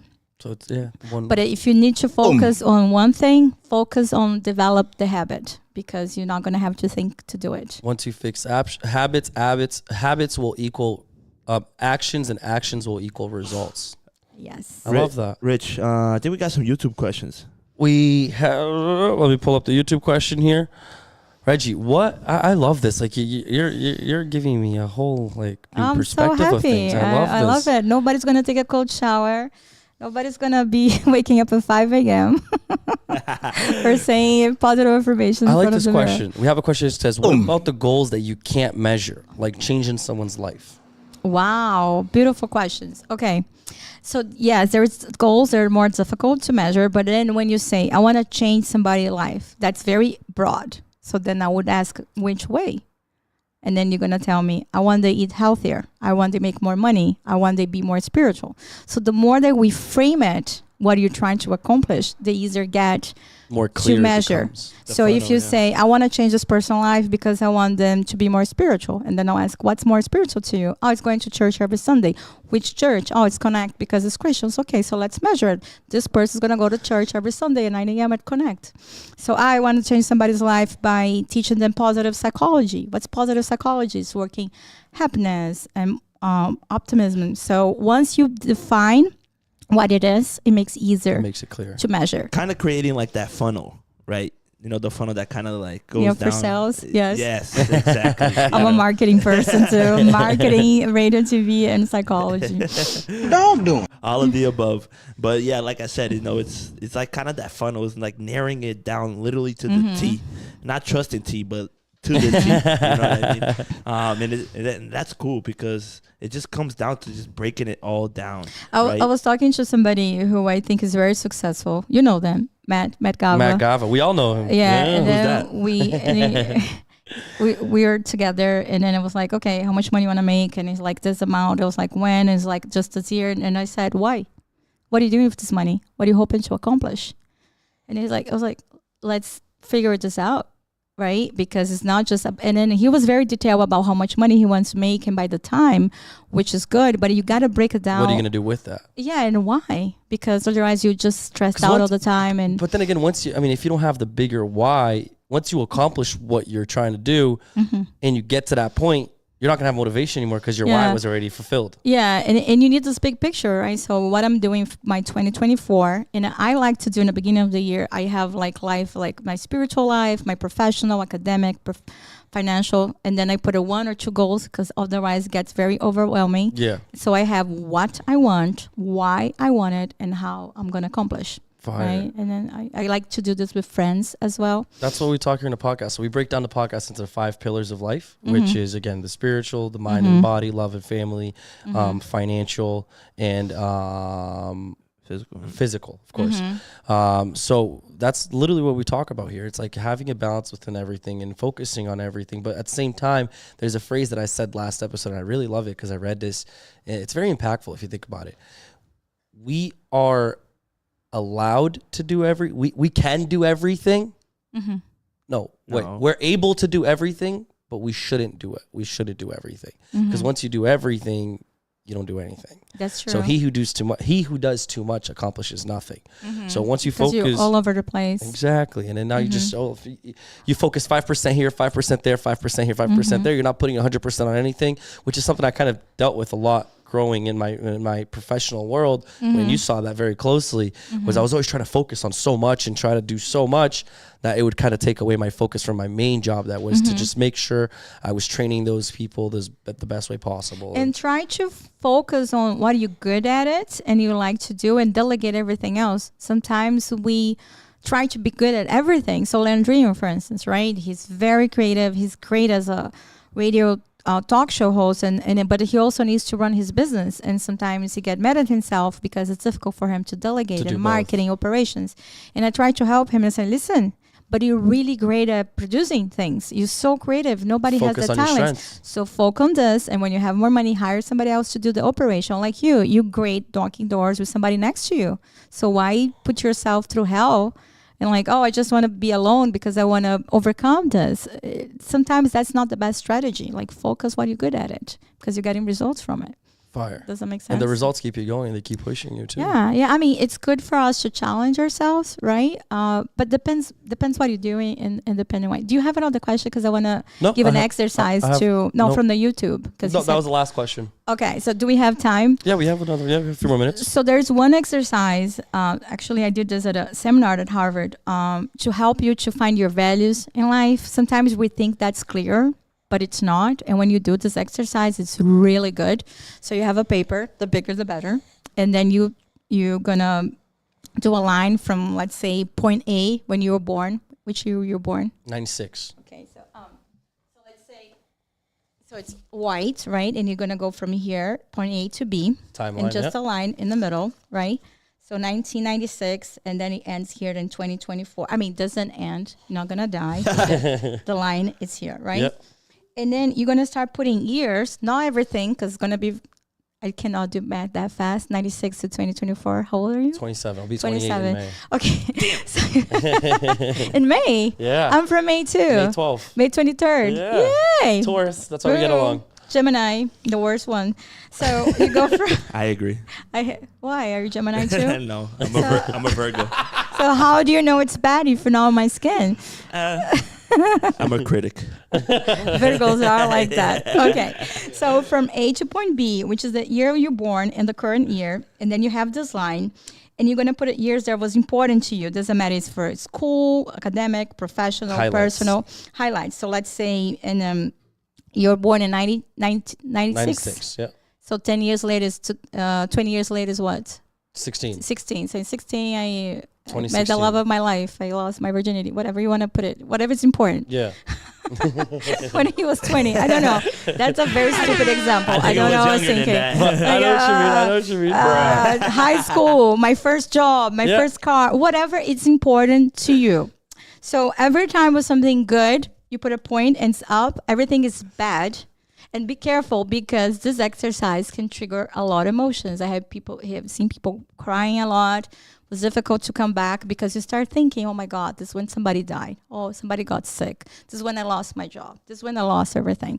So you're probably going to see ups and downs in your life, right? It's going to be very difficult if everything is up and very bad if everything is down. Yeah. So you're probably going to see ups and downs. And then when you see this graphic, it's going to really help you to realize, oh my God, I thought my most important moment of my life was when I make my 100K, six figure, but it was actually when I was accepted at Harvard, in my case, right? Yeah. I thought my lowest point was when that guy broke up with me, but actually it was when I got sick.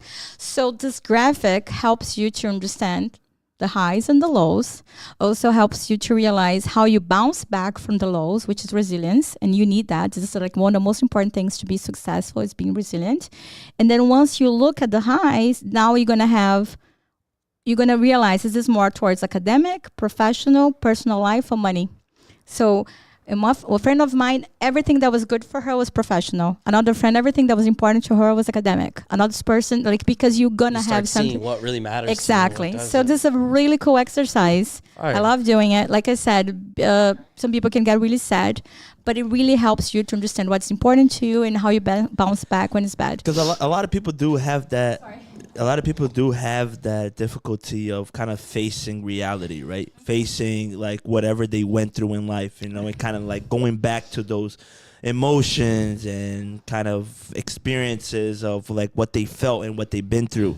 But that could also kind of drive them. Yeah. Right? They can actually see the multiple things that they went through and like, holy crap, like I got over that. I got over so many shit throughout my whole life. And look where I'm still standing on my 2 feet. Yes. So this exercise helps you to see your resilience, because resilience is the ability of bouncing back adversities.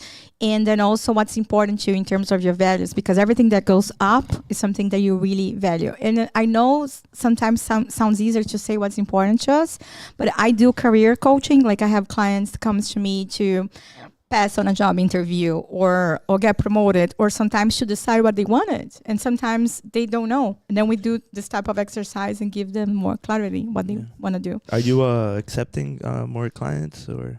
Depends. What, you trying to knock doors by yourself? No. I actually have a friend that he's having a difficult time knocking doors by himself. Mm-hmm. He's gonna be unnamed, but he's very good at knocking doors with other people, though. Very good guy. He's handsome, It's your friend. Yeah, it's my friend. I can't tell. Remember in biology when you ask questions? My friend has a question. I have a friend. She's asking if she smokes a lot of marijuana. Is that a problem? It's not for me. It's for my friend. Wow. I mean, Reggie, what an amazing conversation. I mean, we're getting into all these things that are really the roots, right, of it. I think that the biggest takeaway from this episode is just really having the self-awareness of the roots of what's really keeping you from moving on. Yeah. It's deeper than what you think. And Yes. sometimes we try to be so shallow with what we want. And realistically speaking, we put so much thought and time into the wrong things sometimes. And if maybe we just take time to really find out who we are and where we are and what's causing us to think or to act in that way, it will take us much further than just reading a book that's going to tell you the formula, because at the end of the day, you're very unique and you have your own formula. Perfect, and only yes. you can really decrypt that formula that belongs to you into your lifestyle. Exactly. We have things that do apply for a lot of people, but motivation's about what your values, your belief, what's important to you, because maybe what motivates you, it doesn't motivate me, right? Fire. So you got to understand. Fire. I love it, guys. I mean, guys, look at that. Another talk here talking about motivation, habits, and discipline. And that's what we're all about. We want to make sure that we are not only learning these things ourselves, but we're sharing this content with you. I mean, look at this. We took an hour. This episode Yes. flew by. An hour Oh and my a God. half. Wow. A few moments later. I hope it was good. It was great. Thank you. I honestly learned a lot just by this, the time that we had today. The self-reflection you've had throughout the this. self-reflection doing it, and it just comes back to what we always say, that we're here learning with our with the public, Audience, yeah. with the audience. Like, we're not here masters of these things. That's why we're bringing people on, so that we could have at least a start on getting better at different aspects of the different pillars that we always praise over here. And bringing you on, you basically broke me down, like to the T. Basically, now I'm definitely gonna go home and start evaluating myself, seeing why I feel and act the way that I do, and I guarantee that I'm gonna see an improvement. So I thank you so much. No, thank you. That's one of my purposes. Is this real? That's something that makes me very happy. And then one last thing, so motivation can be different to people. If you got to work on something, work in habits, because then you don't have to think, you just go through. And if you want to know what motivates people, like if you're a business owner, a manager, or just getting to know somebody, instead of asking what motivates you, ask about the personal projects. That's how you're going to know. I can talk to. So, for instance, if I'm trying to get to know Richie, instead of asking what motivates you, if I'm a recruiter, I'm interviewing you, instead of say that, I'm going to tell me about your hobbies, tell me about your projects. So when you talk about this podcast, it's going to tell me way more about you than when you talk about working at Solar. Because this is something you're not doing for the money or because you have to do it. This is something you're doing because you love it. You have a purpose behind. Fire. So understanding people's projects and hobbies says a lot about them and that motivation. That is true. That's Hell awesome. yeah. Hell yeah. Well, guys, that was another talk here with Reggie Queiroz. If you guys want to hear more, please, Reggie, where can people reach you at? What's the best way?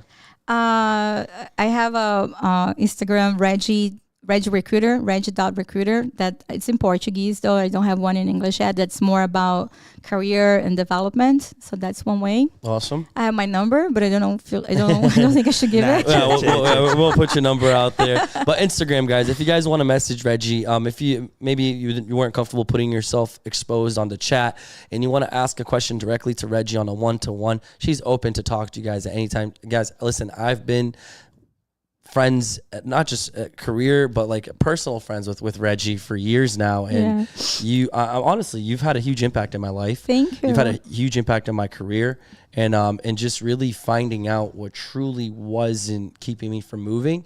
When it came to hearing the harsh things that sometimes our ego doesn't want to hear, you did them at the right time. And you've always pushed me to really excel in my greatness, right? Because we each have our own greatness. It's about recognizing what's your greatness and how far you can take it. Yeah. And you've always helped me really Thank you so think much. about That makes me very happy. Hell yeah. And it's so proud of you. Thank You're you. like so smart, so successful, always so talented. So Thank it's good to see that. Thank you. Guys, I want to talk about Rock and Rumble. For who doesn't know, can we put that flyer up right here?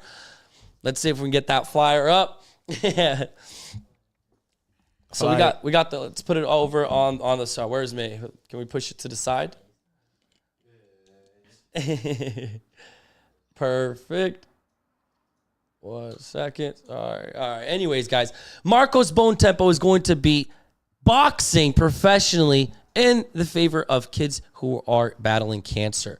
Guys, this is a great opportunity. All the funds that are going to be acquired here throughout this event are going straight towards the experiences that this company, this organization gets funds, Reggie, together to be able to basically give kids who are going through a very tough time with cancer, give them experiences. They bring circuses, they bring like comedians, they bring like different activities for these kids, because we all know that, I mean, the battle of cancer is not an easy battle, especially for a child. Yeah. So if you guys want to support, we have the QR code right there. We've also had the QR code on the side of the episode the whole time.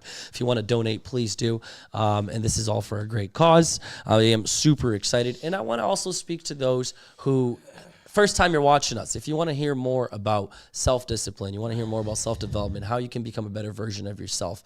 And we know it's not easy. That's why we're here every day. That's why we're walking this journey, but we want to share it with you. I said this before, and I'll say it again. We could be having all these conversations in a kitchen table, having a kitchen table talk, but we wanted to be able to learn and also pass that on to others who can watch us online. I think there's already too much negativity on social media and online in general. So if I can, in any type of way, put out great content that's going to maybe change someone's life, that means everything for me. And like Erik says, with you guys, we're everything, and without you guys, we're nothing. And I really appreciate all the likes, shares, and everything like that. Reggie, one question that we ask every guest that comes on. Oh, my goodness. Is, what does high in power mean to you? High in power? Yeah. Wait, I don't know if my English... If I understood, like being high and have power. So the name of our podcast is High in Power, right? So that's what it means. So it means HIP means high in power, which knowledge is power, but also the application of knowledge is power. So what we want to do with the couch is always bring more and more knowledge and more information. Mm-hmm. So if you had to put into words, what does high in power mean to you, sitting down with us now you had the experience of coming onto the podcast, what would you say if you had to put into a few words? That's a great question. And I saw this guy, I can't remember who was it. It's like one of famous coach out there in Brazil. And he's saying, knowledge is everything. If you have knowledge, if you know your self-knowledge, autoconhecimento, you have everything. And then, here I am again saying that's not true. Because if that's correct, everybody who has depression, who have knowledge, and boom, depression would disappear, right? And then I read this book once saying, let's say your head hurts. And then understand why it hurts, like a block hit you, it doesn't make the pain go away. So the knowledge is like when you know things coming from what's going on, but doesn't make the pain go away. So knowledge is good, but it's not going to solve your problems. What's going to solve your problems, believe it or not, is compassion. So in positive psychology, we study the original psychology. I'm sorry, you said be quick, and I'm like taking forever. It. So what psychology? It's the studying of human brain and behavior and things like that. And traditional psychology, we used to study from 0 to -1, -2, meaning you're normal, and then you have depression or bipolar or whatever. So -1, -2 is whatever, it's wrong. So we would identify what's wrong and bring you back to 0. Positive psychology, which is one of my master's in organizational psychology, but one of my expertise is positive psychology, is like what makes you be happier and better. So that's +1, +2, and that's why we studied happiness and optimism and all of that. And then we learn that one thing that we don't talk much about it because it doesn't sound as powerful as success and money and this and that, it's compassion. So a lot of people who are suffering from depression and anxiety and so many other things, one thing that could really help them is compassion. Just love yourself, forgive yourself, have more compassion towards others. So for me, knowledge is not going to solve everything, but compassion might do it. So being high in power for you would be having compassion. Yes. Shama. Let's go. And then one other question that I have for you as well to wrap it up here today is, I'm not questioning, but one thing that we always give an opportunity to every guest that comes on is, I mean, if you had to put out a positive message out there to our audience, something to motivate them, something to keep them going, what would you say to them? What's your last words? Besides compassion, define what's successful for you. Because right now, especially with social media, we see more and more people getting depressed and high anxiety because they're comparing their lives with somebody else. And then we sometimes just like, there was this time of my life that everybody thought it was just travel everywhere, but I didn't. It's just because I post when I'm traveling, but that was like 30% of my life. 70% of was work and school. So my advice is to like focus on yourself and what's successful to you. Because to me, for instance, being successful is being able to do what I want, the way I want, and something that I like. Has nothing to do with money or being famous, but so other people does, and there's nothing wrong with that. But I'm just saying to find what's successful to you and focus on that, because you're gonna feel more fulfilled. Let's go. I love that.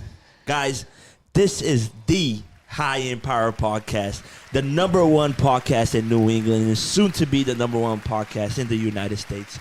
Thank you for everyone joining us today, liking, subscribing, and always sharing our content, because like we always say, Rich, without you guys, we are nothing, but with you guys, we are everything. Episode 45, we are the best. Thank you, everybody, our production team. Yo, shout out Jay Briggs, shout out Brendo, shout out JP, shout out Ozzy Oz, and shout out Thais for always being here for the support, and to the top. And don't forget, guys, we are now officially on all platforms. Spotify, Apple Podcasts, Google Podcasts. If you want to just check us out and you don't want to have the time to watch the actual video, pop it in during a drive, pop it in during a workout at the gym. We're here for you guys. We're here to be with you guys at all times. Reggie, thank you so much. Thank you. I really appreciate you taking your time to come here. I know you're very busy. You have a lot going on. It was amazing to have you here. It was great being here. Thank you so much. Hell yeah. Let's go. High Power Podcast, one more episode. Thank you so much, guys. Next week, we'll be back. Let's go.